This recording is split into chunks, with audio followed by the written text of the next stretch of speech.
Kaç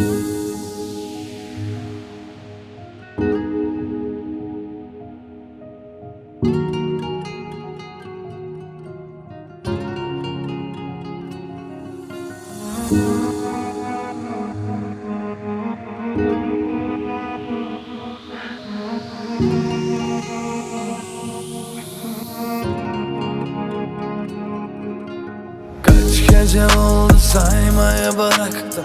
Seninle olan fotoğraflara baktım ben.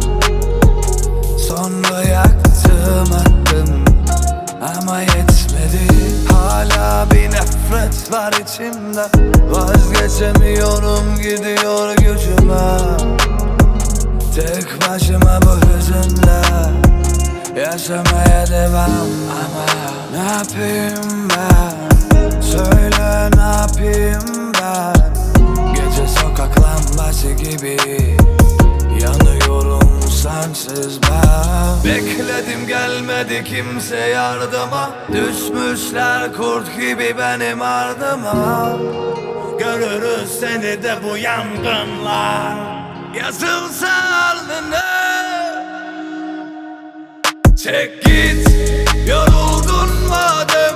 Sana yakışan da o zaten. Beklemediğim nereden ve vuruldum.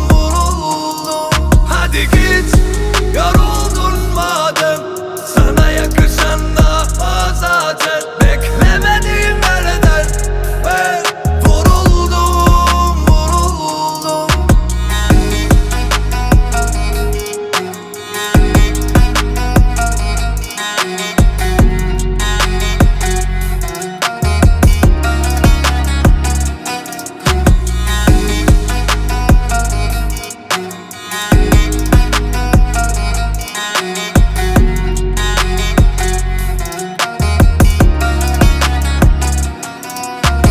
Bekledim gelmedi kimse yardıma. Düşmüşler kurt gibi benim ardıma. Görürüz seni de bu yangınlar yazılsa alnına. Çek git,